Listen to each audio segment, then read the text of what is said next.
ईमानदार मिठाई वाला। एक गांव में महेश नाम का एक हलवाई रहता था। उसकी दुकान दूर दूर तक मशहूर थी। आसपास के सभी गांव वाले महेश की दुकान से ही मिठाई लेते थे।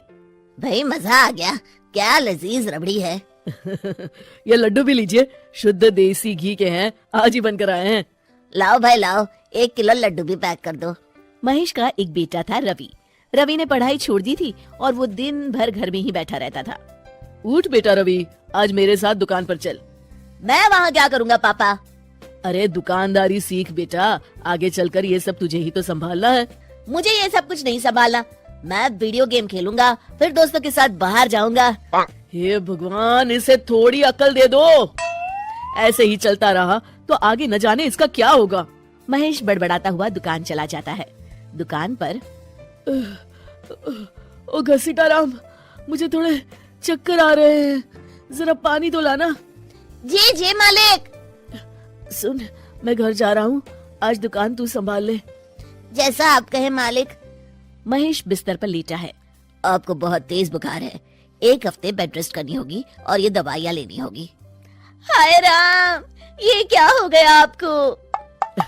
मैं तो 1 हफ्ते में ठीक हो जाऊंगा, पर दुकान कौन संभालेगा?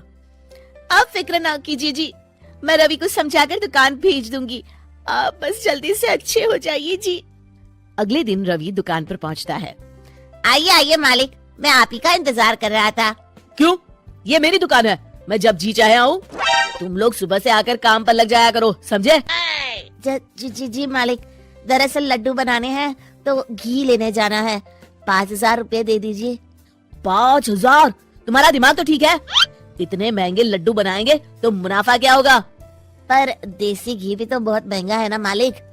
क्या जरूरत है देसी घी की? डालडा ले आओ। पर मालिक। मुझसे बहस मत करो, जितना कहा गया है करो। और क्या क्या बन रहा है? मावे की बर्फी मालिक। मावा मावा मावा। हाँ। तभी उसकी नजर एक डब्बे पर पड़ती है। ये क्या है? ये रवा है मालिक। एक काम करो, हर 1 किलो मावा में 200 ग्राम रवा मिला दो। पर बर्फी का स्वाद बिगड़ जाएगा मालिक। जितना कहा है करो, अब जाओ यहाँ से। अगले दिन।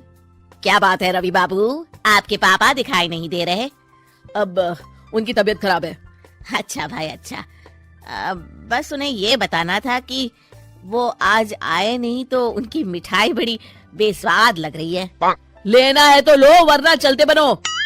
अरे अरे अरे, ये कोई तरीका है ग्राहक से बात करने का? चलो भाई चलो, यहाँ से चलो। अगले दिन। भैया, कल जो मैं लड्डू ले गया था उनका स्वाद बड़ा बेकार लगा। महेश बाबू का नाम सुनकर बड़ी दूर से आया था। 200 रुपए में इससे अच्छा और क्या मिलेगा? सुबह सुबह मनहूस बातें मत करो, कुछ लेना है तो लो, वरना फूटो यहाँ से। रवि के इस व्यवहार के चलते 2-4 दिनों में ही ग्राहकों का आना कम हो जाता है। मैंने तो सोचा था कि कम पूंजी में ज्यादा मुनाफा होगा, पर यहाँ तो घाटा हो रहा है। आखिर चक्कर क्या है? लगता है ये दुकानदारी मेरे बस की नहीं। महेश ठीक होकर दुकान लौटता है तो घसीटाराम उसे सब कुछ बताता है। हे भगवान, इसने तो मेरी सालों की मेहनत पर पानी फेर दिया। अब क्या करेंगे मालिक? कुछ नहीं, सबसे पहले तुम पहले की तरह शुद्ध और अच्छी मिठाइयाँ बनाओ और मुझे गांव के उन सब लोगों के नाम बताओ जिनसे रवि ने बदतमीजी की। रवि, कल सुबह दुकान पर आ जाना, बहुत जरूरी काम है। मुझे नहीं आना, मैंने 1 हफ्ता दुकान संभाल ली है, आप संभालो आप। दुकान तो तूने जैसे तैसे संभाल ली, पर सीखा कुछ नहीं। कल तुझे बहुत जरूरी सीख देनी है। रवि पैर पटकता हुआ बाहर चला जाता है। अगले दिन। ये ले ताजी शुद्ध मिठाइयाँ। मैं इतनी मिठाइयों का क्या करूँ? इन्हें उन सबके घर देकर आओ जिनसे तुमने बदतमीजी की, और साथ में माफी भी मांग लेना। अरे पर मैंने तो सिर्फ उन्हें। बेटा, घर आया मेहमान और दुकान पर आया ग्राहक भगवान के समान होता है। अब तू जल्दी जा और कल से कमाल देखना। रवि उन सभी 4-5 लोगों के यहाँ जाकर मिठाई देता है और माफी मांगता है। अगले दिन दुकान पर ग्राहकों की भीड़ लग जाती है। मान गए महेश बाबू, आपने तो आते ही घर तक मिठाई भिजवा दी।